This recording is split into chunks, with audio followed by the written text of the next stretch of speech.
You, John Fitzgerald Kennedy, do solemnly swear I, John Fitzgerald Kennedy, do solemnly swear that you will faithfully execute the office of President of the United States that I will faithfully execute the office of President of the United States and will, to the best of your ability, and will, to the best of my ability, preserve, protect, and defend the Constitution of the United States. preserve, protect, and defend the Constitution of the United States. So help you God.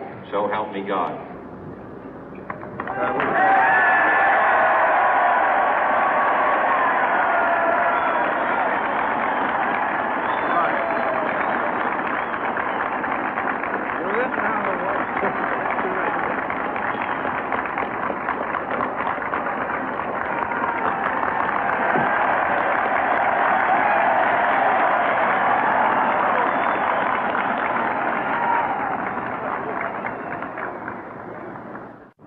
Vice President Johnson, Mr. Speaker, Mr. Chief Justice, President Eisenhower, Vice President Nixon, President Truman, Reverend clergy, fellow citizens.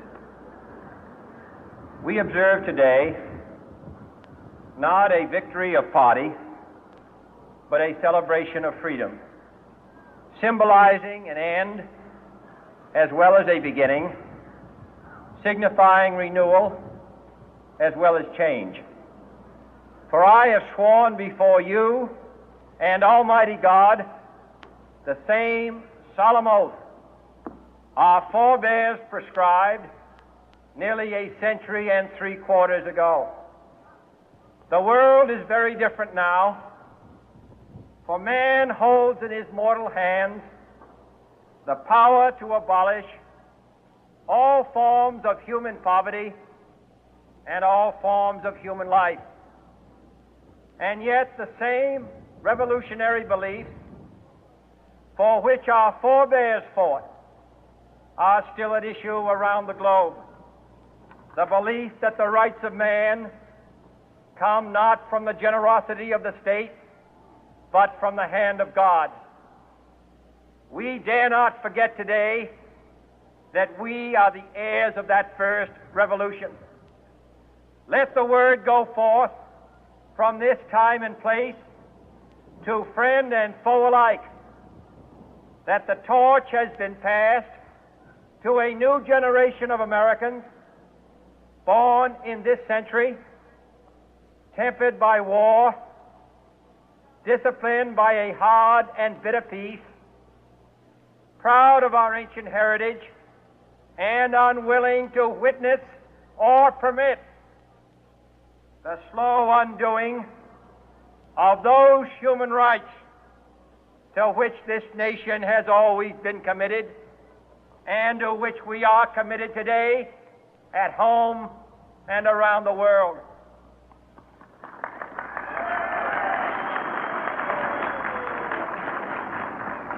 Let every nation know, whether it wishes us well or ill, that we shall pay any price, bear any burden, meet any hardship, support any friend, oppose any foe to assure the survival and the success of liberty.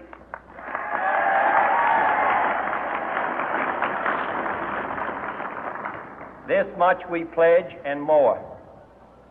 To those old allies whose cultural and spiritual origins we share, we pledge the loyalty of faithful friends. United, there is little we cannot do in a host of cooperative ventures. Divided, there is little we can do, for we dare not meet a powerful challenge at odds and split asunder. To those new states whom we welcome to the ranks of the free, we pledge our word that one form of colonial control shall not have passed away, merely to be replaced by a far more iron tyranny. We shall not always expect to find them supporting our view, but we shall always hope to find them strongly supporting their own freedom, and to remember that in the past, those who foolishly sought power by riding the back of the tiger ended up inside.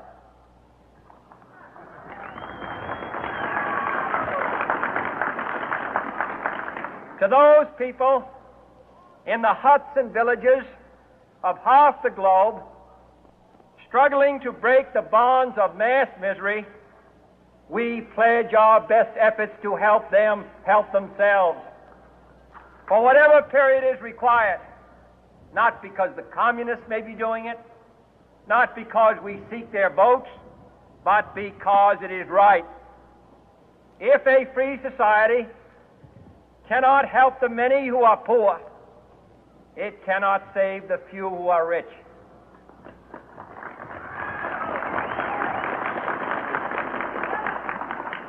To our sister republics south of our border, we offer a special pledge to convert our good words into good deeds, in a new alliance for progress, to assist free men and free governments in casting off the chains of poverty.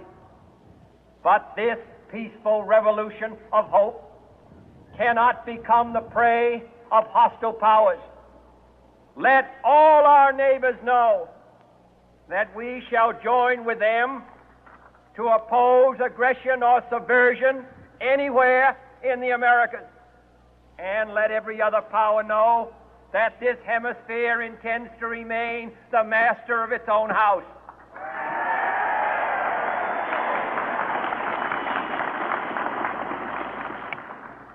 To that World Assembly of Sovereign States, the United Nations, our last best hope, in an age where the instruments of war have far outpaced the instruments of peace, we renew our pledge of support to prevent it from becoming merely a forum for invective, to strengthen its shield of the new and the weak, and to enlarge the area in which its writ may run.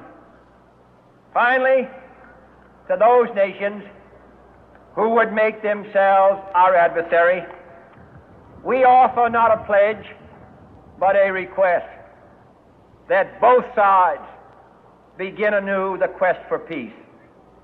Before the dark powers of destruction, unleashed by science, engulf all humanity in planned or accidental self-destruction, we dare not tempt them with weakness, for only when our arms are sufficient beyond doubt can we be certain beyond doubt that they will never be employed.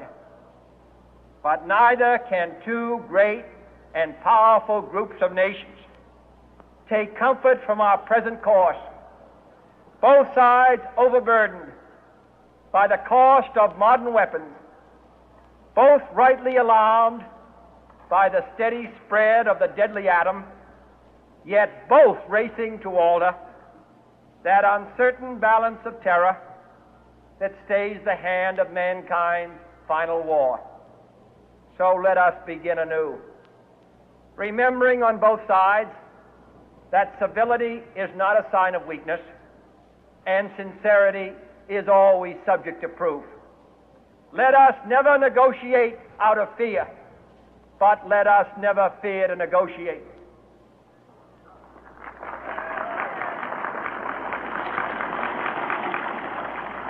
Let both sides explore what problems unite us, instead of belaboring those problems which divide us. Let both sides, for the first time, formulate serious and precise proposals for the inspection and control of arms, and bring the absolute power to destroy other nations under the absolute control of all nations.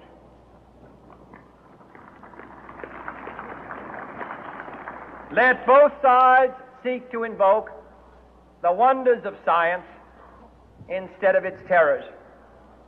Together, let us explore the stars, conquer the deserts, eradicate disease, tap the ocean depth, and encourage the arts and commerce. Let both sides unite to heed in all corners of the earth the command of Isaiah to undo the heavy burden and let the oppressed go free.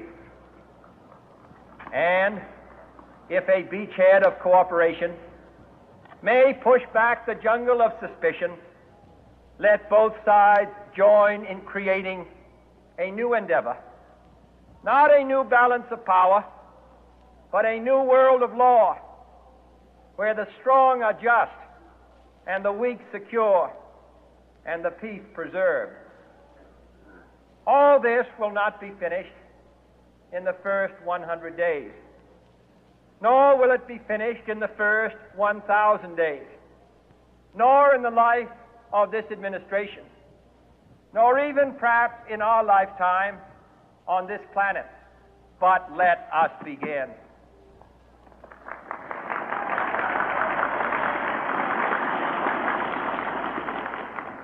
In your hands, my fellow citizens, more than mine, will rest the final success or failure of our course. Since this country was founded, each generation of Americans has been summoned to give testimony to its national loyalty. The graves of young Americans who answered the call to service surround the globe. Now the trumpet summons us again, not as a call to bear arms, though arms we need, not as a call to battle, though in battle we are, but a call to bear the burden of a long twilight struggle, year in and year out, rejoicing in hope, patient in tribulation, a struggle against the common enemies of man, tyranny, poverty, disease, and war itself. Can we forge against these enemies a grand and global alliance, north and south, east and west, that can assure a more fruitful life for all mankind? Will you join in that historic effort?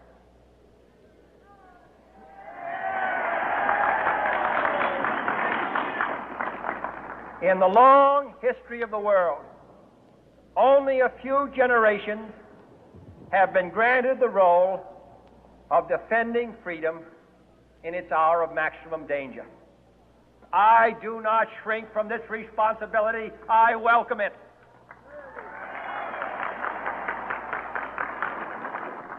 I do not believe that any of us would exchange places with any other people or any other generation.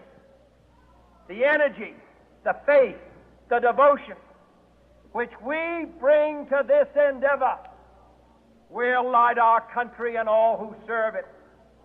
And the glow from that fire can truly light the world. And so, my fellow Americans, ask not what your country can do for you, ask what you can do for your country.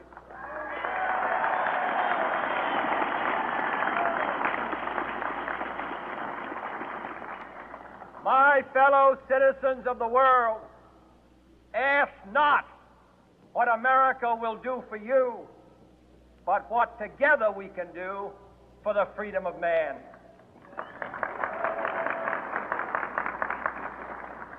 Finally, whether you are citizens of America or citizens of the world, ask of us here the same high standards of strength and sacrifice which we ask of you. With a good conscience, our only sure reward, with history the final judge of our deeds, let us go forth to lead the land we love, asking His blessing and His help, but knowing that here on earth God's work must truly be our own.